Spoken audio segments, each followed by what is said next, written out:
Hi hello friends, welcome back to sandwich recipe YouTube channel. ನಾನು ನಿಮ್ಮ ಸನಿಹಾ. ಇವತ್ತಿನ recipe ತುಂಬ ಸಿಂಪಲ್ ಆದ ಮೆಂತ್ಯ ಸೊಪ್ಪಿನ ಪಲಾವ್ ಮಾಡ್ತಿದ್ದೀನಿ. ಇದು ಹೇಗೆ ಮಾಡೋದು ಅಂದರೆ, ಮೊದಲು ಒಂದು ಜಾರಿಗೆ ಒಂದು ಸ್ವಲ್ಪ ಕಾಯಿ ಹಾಕ್ಕೊಂಡಿದ್ದೀನಿ. ಇವಾಗ ಒಂದು ಸ್ವಲ್ಪ ಶುಂಠಿ ಹಾಕ್ಕೊಂಡಿದ್ದೀನಿ. ಇವಾಗ ಸ್ವಲ್ಪ ಬೆಳ್ಳುಳ್ಳಿ ಹಾಕ್ಕೊಂಡಿದ್ದೀನಿ. ಇವಾಗ 4ರಿಂದ 5 ಮೆಣಸಿನ್ಕಾಯಿ ಹಾಕ್ಕೊಂಡಿದ್ದೀನಿ, ಹಸಿರು ಮೆಣಸಿನ್ಕಾಯಿ. ಇವಾಗ ಸ್ವಲ್ಪ ಕೊತ್ತಂಬರಿ ಸೊಪ್ಪು ಆ್ಯಡ್ ಮಾಡ್ಕೋಬೇಕು. ಇವಾಗ ಸ್ವಲ್ಪ ಪುದೀನ ಸೊಪ್ಪು ಆ್ಯಡ್ ಮಾಡ್ಕೊಂಡಿದ್ದೀನಿ. ಇವಾಗ ಸ್ವಲ್ಪ ನೀರು ಹಾಕಿ ಇದನ್ನು ಚೆನ್ನಾಗಿ ಗ್ರೈಂಡ್ ಮಾಡ್ಕೋಬೇಕು. ಸಣ್ಣದಾಗಿ ಗ್ರೈಂಡ್ ಮಾಡಿ ಎತ್ತಿಟ್ಕೊಂಡಿದ್ದೀನಿ. ಇವಾಗ ಒಂದು ಕುಕ್ಕರಿಗೆ ಒಂದು ಸ್ವಲ್ಪ ಆಯಿಲ್ ಹಾಕ್ಕೊಂಡಿದ್ದೀನಿ. ಇವಾಗ ಸಾಸಿವೆ ಹಾಕ್ಕೊಂಡಿದ್ದೀನಿ ಮತ್ತು ಚಕ್ಕೆ ಮತ್ತು ಲವಂಗ ಹಾಕ್ಕೊಂಡಿದ್ದೀನಿ. ನಿಮಗೆ ಯಾವ ಸ್ಪೈಸಸ್ ಬೇಕೋ ಅದನ್ನು ಆ್ಯಡ್ ಮಾಡ್ಕೋಬೋದು, ತೊಂದರೆ ಇಲ್ಲ. ಇವಾಗ 1 ಬೌಲ್ ಆಗೋಷ್ಟು ಈರುಳ್ಳಿ ತೊಗೊಂಡಿದ್ದೀನಿ, 2ರಿಂದ 3 ಈರುಳ್ಳಿ. ಇದನ್ನು ಫ್ರೈ ಮಾಡ್ಕೋಬೇಕು. ಈ ಥರ ಟ್ರಾನ್ಸ್ಪರೆಂಟ್ ಆಗೋವರೆಗೂ ಫ್ರೈ ಮಾಡ್ಕೊಳ್ಳಿ.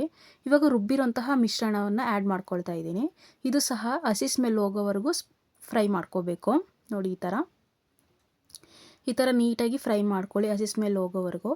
ಇವಾಗ 2ರಿಂದ 3 ಟೊಮೊಟೊನ ಸಣ್ಣದಾಗಿ ಹೆಚ್ಕೊಂಡು ಹಾಕ್ಕೊಂಡಿದ್ದೀನಿ. ಇದು ಸಹ ಫ್ರೈ ಮಾಡ್ಕೋಬೇಕು. ನೋಡಿ ಈ ಥರ ನೀಟಾಗಿ ಫ್ರೈ ಮಾಡ್ಕೊಳ್ಳಿ. ಇವಾಗ ಮೆಂತ್ಯ ಸೊಪ್ಪನ್ನು ಆ್ಯಡ್ ಮಾಡ್ಕೊಳ್ತಿದ್ದೀನಿ ಒಂದು ಸ್ವಲ್ಪ. ಇದು ಆ್ಯಡ್ ಮಾಡಾದ್ಮೇಲೆ ಇದೊಂದು ಸ್ವಲ್ಪ ಲೈಟಾಗಿ ಫ್ರೈ ಮಾಡ್ಕೋಬೇಕು. ನೋಡಿ ಈ ಥರ ನೀಟಾಗಿ ಫ್ರೈ ಮಾಡ್ಕೊಳ್ಳಿ. ಇವಾಗ ನಿಮಗೆ ರುಚಿಗೆ ಎಷ್ಟು ಬೇಕೋ ಅಷ್ಟು ಉಪ್ಪನ್ನು ಆ್ಯಡ್ ಮಾಡ್ಕೊಳ್ಳಿ. ನಾನಿಲ್ಲಿ ರುಚಿಗೆ ಎಷ್ಟು ಬೇಕೋ ಅಷ್ಟು ಉಪ್ಪು ಆ್ಯಡ್ ಮಾಡಿಕೊಂಡು ಫ್ರೈ ಮಾಡ್ಕೊಳ್ತಿದ್ದೀನಿ. ನಾನಿಲ್ಲಿ 1 ಗ್ಲಾಸ್ ಅಕ್ಕಿ ತೊಗೊಂಡಿದ್ದೀನಿ, ಸೊ ಅದಕ್ಕೆ 2 ಗ್ಲಾಸ್ ನೀರು ಆ್ಯಡ್ ಮಾಡ್ಕೊಳ್ತಾ ಇದ್ದೀನಿ. ನೀವು ಎಷ್ಟು ಅಕ್ಕಿ 2 ಗ್ಲಾಸ್ ತೊಗೊಂಡ್ರೆ 4 ಗ್ಲಾಸ್ ನೀರು ಆ್ಯಡ್ ಮಾಡ್ಕೊಳ್ಳಿ. ನೋಡಿ, ನಾನು 2 ಗ್ಲಾಸ್ ಅಕ್ಕಿ ನೀರು ತೊಗೊಂಡು ಈ ಥರ ಕುದಿಯೋಕ್ಕೆ ಬಿಡಬೇಕು. ಇವಾಗ ಅಕ್ಕಿನ ಆ್ಯಡ್ ಮಾಡ್ಕೊಳ್ತಾ ಇದ್ದೀನಿ. ಅಕ್ಕಿ ಆ್ಯಡ್ ಮಾಡಾದ್ಮೇಲೆ, ತೊಳೆದಿರೋಂಥ ಅಕ್ಕಿ ಆ್ಯಡ್ ಮಾಡಾದ್ಮೇಲೆ ಈ ಥರ ನೀಟಾಗಿ ಮಿಕ್ಸ್ ಮಾಡ್ಕೊಳ್ಳಿ. ಇದನ್ನು ಒಂದು 3 ವಿಷಲ್ ಕೂಗಿಸ್ಕೊಂಡ್ರೆ ಸಿಂಪಲಾದ ಮೆಂತ್ಯ ಪಲಾವ್ ರೆಡಿ ಆಗುತ್ತೆ. ಈ ರೆಸಿಪಿ ನಿಮ್ಗೆ ಏನಾದರೂ ಇಷ್ಟ ಆಗಿದರೆ ಪ್ಲೀಸ್ ಲೈಕ್ ಮಾಡಿ, ಶೇರ್ ಮಾಡಿ, ಕಮೆಂಟ್ ಮಾಡಿ ಆ್ಯಂಡ್ ಸಬ್ಸ್ಕ್ರೈಬ್ ಮಾಡಿ. Thank you for watching. Bye bye.